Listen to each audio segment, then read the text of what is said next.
Hey guys, welcome back, and it's great to be back in India. And I missed you guys. I know it's been a while since YourStory's done a Facebook Live with me, Vishal, Krishna, and I've got Sumit Chazzed, right? Yes. Got your second name right, Sumit. Tell me the truth. Okay, I'll tell you. Sumit's a great friend. I met him in the USA. He's got a company called Oto Capital, correct? Yes. And Oto Capital is making driving and ownership of cars cool again. Yes. We're going to talk about books, we're going to talk about his aspirations, we're going to talk about his influences.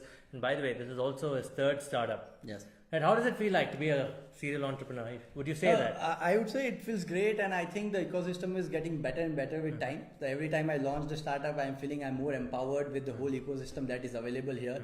There's a bigger and bigger opportunities that building upon for the Indian consumers' needs and gaps. And idea is to bring something different, disruptive to the consumer mindset, which they also love it, and society also gains in further. That's amazing, right? So you had a company called Courseway. Yes. You had a company called Creda, which still runs. Yes. And now it's Oto Capital. Yes. And Oto Capital is unique because car ownership in India is very low. The aspirations are high. Yes. Data says that only 10 or 12 Indians own cars per thousand. Correct. Right? And while there's a big narrative that Uber, Ola, and others like Zoomcar will come and change the market, but that's not true entirely. Correct. Even 90% true, Yes, right? yes. So Oto Capital changes the way you own cars. Correct. Till now, you had to go to a bank, pay a down payment, Yes. and then end up paying the tenure of the loan. Yes. But in your case, it's not so. Correct. I'll leave you to do the explaining. Go on. What's Oto Capital all about? So with Auto, what we are giving a customer more flexibility and affordability when it comes to purchase a car. With Auto, customer can just walk into a showroom with 20,000-30,000 in pocket and come back with a car in 30 minutes of time. Now, interestingly here also, customer on a month-on-month basis pays almost 30% lesser monthly installments compared to bank option, which increases the affordability as well as ease to use or own a car for a large segment of Indian consumer. Now, this becomes possible with Auto Capital, which is not an option available till now in India. So let's talk about a car that everybody wants to own, a Suzuki Baleno or a Swift, which is probably around the 10 lakhs mark. Correct. I don't have to pay. See, I pay a down payment of 10% to 20%, and then for the rest, 8 lakhs maybe, I pay the loan. Yes. But in your case, I don't have to pay for that 8 lakhs because in the fifth year or the fourth year, say I've paid 8 lakhs of loan tenure. Correct. I can still end up giving back the car to you. Yes. And stop the ownership. Correct. That's the interest that I pay for. Am I right? Yes. Okay. So I'll explain the model a bit more in detail. So with Auto Capital, what happens is you select a defined tenure at the start. It could be 3-year, 4-year, or 5-year tenures. Let's say you selected a 4-year tenure. Now we want to. So I'll come with the philosophy why we named it Auto. So Auto envisages the concept of owning together, wherein we responsibly together invest in an asset and work together to make sure that there is efficient usage of vehicle by you in the whole ownership process.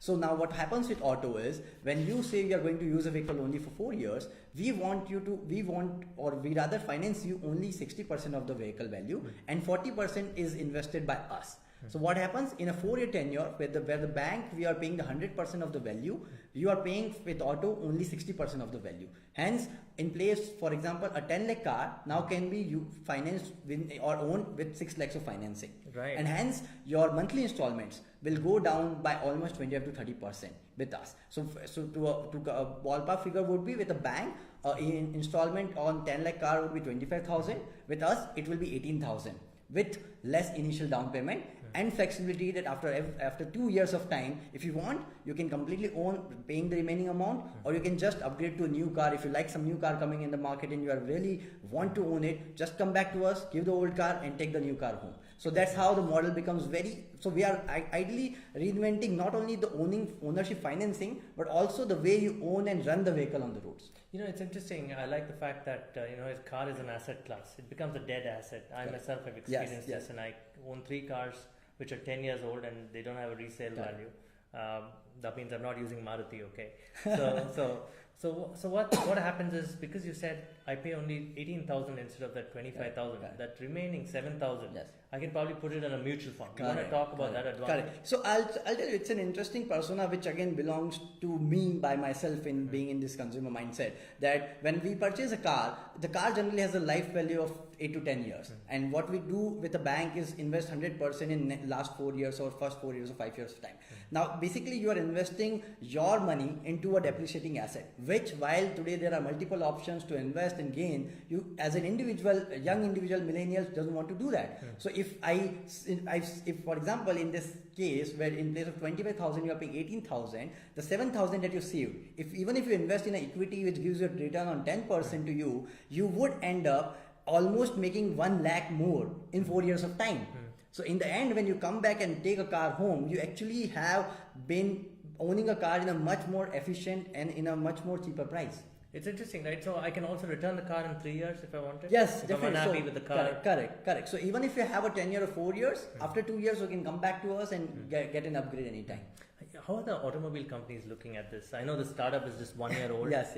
We'll get into the fundraising a bit because he has raised money. How did the auto companies like Mahindra's or the Tatas, have they seen this concept? Have they met you? So basically we have had an initial discussion with the manufacturers about this. The concept is really adopted very well by the manufacturers as well as the car showroom owners. For car showroom owners, obviously that's a big validation for us. How many showrooms do you work with? We have more than 150 plus showrooms have been signed up with us.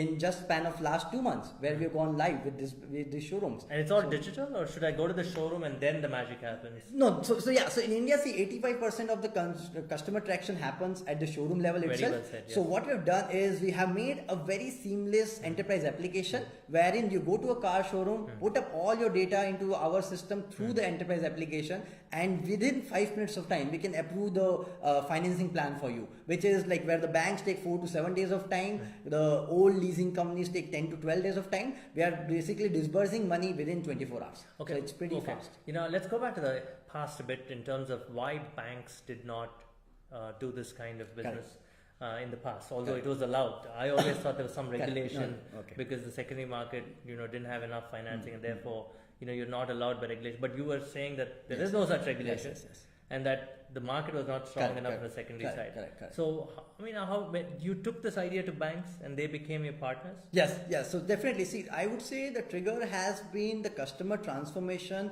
which has happened in last 5 to 7 years. The customer today value access over ownership. Customer wants to upgrade and change fast. Customers want to enjoy the luxury today over just owning something which is basic or primitive. Now this will trigger a demand and the mindset in the market. And secondly, the challenge with the banks and other institutions has been that the Indian secondary sale market has been very much unorganized when compared to the developed nations. And there is no historical data on the cars or the way the vehicles have been driven. The credit history has been limited if you penetrate more than 20 cities down the line.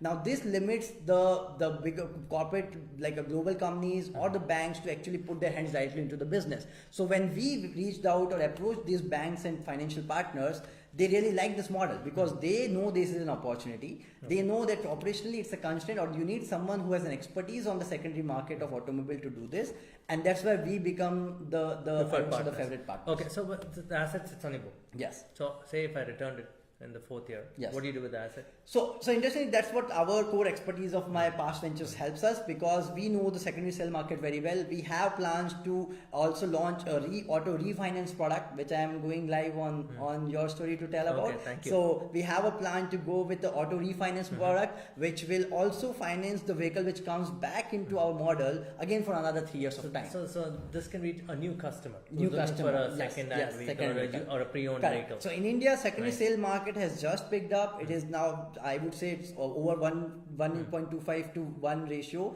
But if you talk about developed nations, the ratios are 2:1, 4:1. So the market is going to grow. The financial offering is still more void and gap in a secondary sale market, which will definitely pick up our product very well. I always wondered, in the old days, there were a lot of these luxury cars sold, and then, and the product would end up, somebody would get married by a BMW, and you've seen all the weddings, and 7 months down the line, they'd end up in a bank yard. Correct. And banks would auction it off to dealers. Correct. right? I'm aware of that market, right? Yes. So in your case, I'm talking about how do you value these cars? Correct. The banks don't have to own the asset, so they don't have to worry about selling it off in an auction to a dealer. Correct. Right? How do you handle all this? So definitely, see, that's why we are very up on the whole market changes and transformation happening upon. We have our different kind of application which is available in the market, through which we get a lot of data on what are the values at which vehicles are getting sold today in the secondary market. So this data dynamically updates our system, which defines that what kind of resale value we are predicting over time is upon. So we have our own predictive value algorithms, which has more than 1.5 million data points till now to analyze over last 10 years to understand the trends, like how a Suzuki Baleno value going down or going up, or a Maruti value going down and up. So there, I would say, more than 28 parameters based on which we define upon the value of the car. So that's what works with us. So this is macro level data point. Okay. Micro level, we have a very interesting system where we are rewarding customers to drive better. Okay. So if you are driving good, we help you. Insurance is one thing, but we also help. We analyze your driving methodology and we give you constant feedback. So it's an engagement tool wherein a customer gets to know, okay, I'm driving in the wrong gear today, or I'm doing a lot of rash acceleration, and how I can avoid this. So there is an informative engagement happens through our application, and this helps consumer to drive better, and we incentivize them. And there's no concept of NPS in your case. For example, I can still default in 1 year, I can pay back and say and return it off, right? You just take the asset off. Since the asset is in our book, so the whole NPA process is very different from the bank, and hence we are more flexible. So that's why you need to have a used car market or pre-owned market which revolves your credit also. Correct. Right. So you know, this is amazing. So I mean, you guys must have been driving. It's the new year. You would have gone on your holidays. You would have probably gone ride share, or you would have probably rented out a car. But obviously, at some point, you will own cars for your families. And do check out Oto Capital, right? Yes. It's can I go apply for the loan online, or should I go to the dealer? No, right. So right now, this month, probably I would say by third week of January, you will be able to go live and on the website and also apply. Today, we are already partnered with 100+ showrooms where you can go and apply and get immediate purchase of your car done. So that should be available by the end of this month. On the online side, right? Okay, that's great. Let's talk about you as a person. In a sense, when we met in the USA about 4 months ago, I remember you. Those 2 weeks. I know he's also a great dancer, by the way. That's apart from that, you were also talking to a lot of VCs. Correct. What did you learn in the USA that's so different from India? I think the ecosystem is definitely much more evolved. The investors have seen their returns, so their confidence on entrepreneurs is at a different level. The visibility or the patience is different at a different level, which I think is very comforting even for founders to come out and talk about even the loops and failures in a much better way, because they know that investors are patient and are going to back them, and they have seen the returns, which I think is a bit challenging in India. Here, right? Yes. That's the primary thing that you tell entrepreneurs to focus on: find good investors. And that's important? No. I would say, from a founder's perspective, the key important.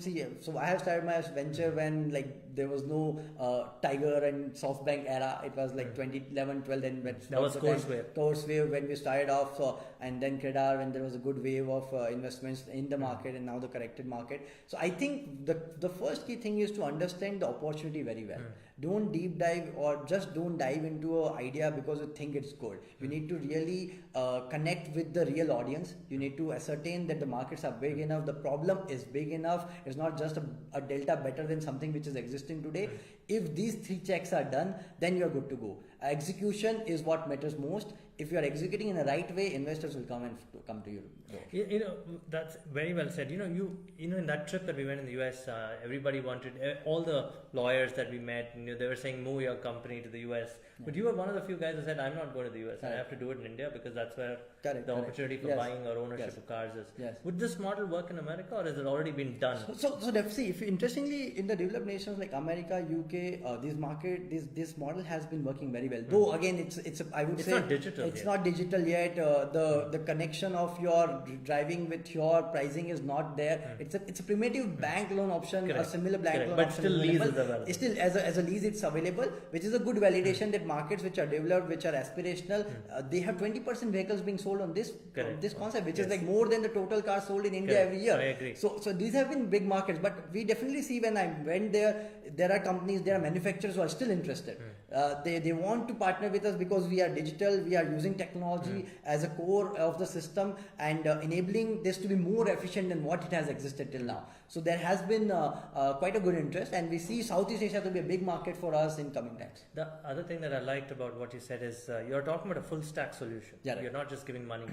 Correct. And saying that I'll recover. Yes. You have to track data. Correct. So you're saying that so if you do something in a startup, learn how to track the data. Yes. Otherwise, it's not worth it. Yes. I think it data can't be a point solution where I can just come choose the loan and go off. Correct. Right. For your survival, what would you advise? Would you advise all these guys out there, the 18 to 35-year-olds, aspiring startup men and women, to what? I mean, why is data gathering so important? Now, why do you have to productize the whole thing? The reason I want to talk about is I want to champion products. You know, India is so used to services. Yes. But you seem to be doing what you told me earlier, that you can track driving habits. Yes. The way they pay their finances. Correct. Right? And that becomes an important tool to build something on top of. Why would you suggest that? I believe even for the futuristic innovations you want to do as a business, to be on at the top, because people will copy, people will who will like your product, they will have bank balances and will come and try to accelerate the market penetration with money.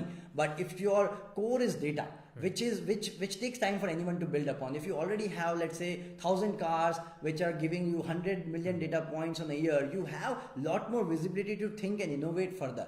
And that becomes, I would say, a very important competitive moat in today's world. Second, industries are connected. For example, when we do Oto Capital financing, insurance is part of it, maintenance is part of it, resale is a part of it. Now, if I have a data, I could actually build the best product offering for my customer through all this packaging. Correct. Which will be the most easiest and the most cost effective solution which he can get in the industry, because we are sitting at one single touch point to assess and give this. So you do this in parallel, the building of the product with the data and building the business. Correct. You do it in very important. See, in India it's very important. I would not say just to India, but it's always good to start executing, which we learned at Amazon also. So correct. I think once you have an idea and done a kind of a bit of validation into the market, go and execute it, because reality is very different from the assumptions. Yes. So once you are into the market, you will face the real challenges. If you are able to make those first 10 sales or first 100 sales,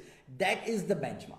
That yes, you are in the right tone. It's a great point. Then the other thing, coming down to investors again, you got Shailesh Mehta. Yes. Who till you told me I wouldn't know him, but he's a big man. Yes.